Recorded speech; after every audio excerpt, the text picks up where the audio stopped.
Hi and welcome to another 5-minute session, and this time about the image texture. So we can start right away, Shift A, texture, and you select the image texture. And it's rather complex, but we see if we can go through it rather quick here. So I have prepared with a lot of images, but you can just select open and select whatever image you want to. If I take the color to the surface, you see my image here. This is a model I did, and I have rendered everything using procedural material, so it's completely my image we look at.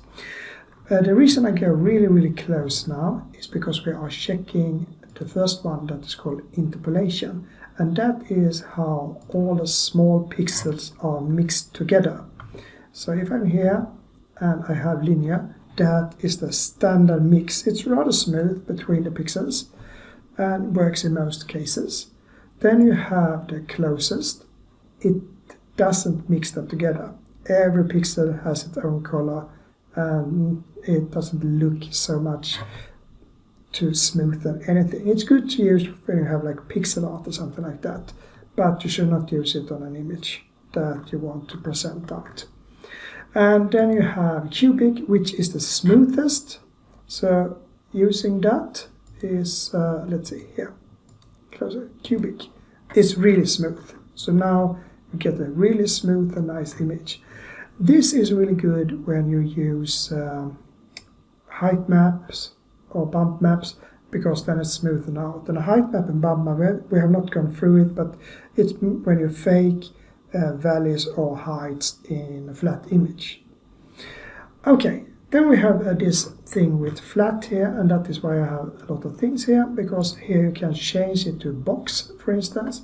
And now you can see it looks really strange, because now you need to connect it to the generated here.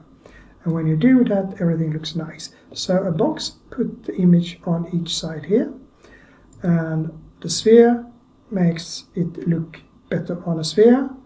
And then you have the tube, which takes it on the tube, and you get some type of radial pattern out here.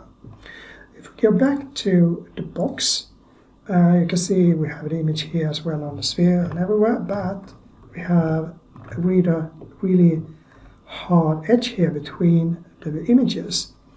Then we can use the blend, and by using the blend you can see then that we can soften the image out and blur it out so it gets more smooth in the edges, and that makes it very nice when you have mixed images together, so they don't get these sharp edges.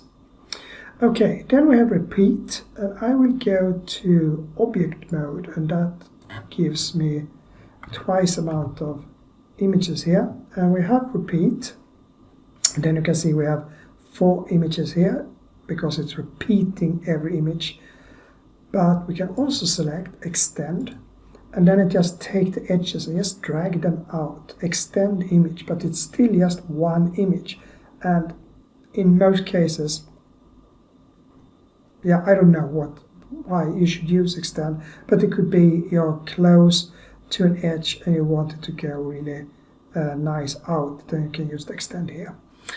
But clip you can use rather often, because if you have something that you would like to place above another texture, clip is really nice, because then you have only this single texture, even if you make it small or if you make it bigger. It's one texture. And then you have mirror, a fancy effect. If you want to have something like this, you have every image is then mirrored into the center here, as you can see. So really nice thing to have.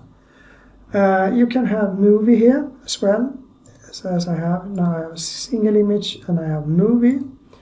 And with a movie, you can in fact add a movie here. So if I add a movie and select movie and put in like some 2000 frames and auto refresh, I can just play this pressing space, and you can see everything is moving here right now on my image, because I'm playing a movie in my text image texture. So that was that. Let's go back to single image and select my chocolate again. So we have it in, let's see, single image. Now we have everything.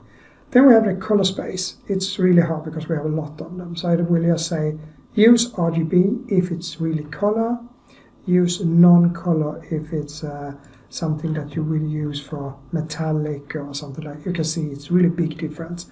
So if it should be data, then non-color, else RGB. So that is what the image texture is, and I will just say bye for now, see you tomorrow.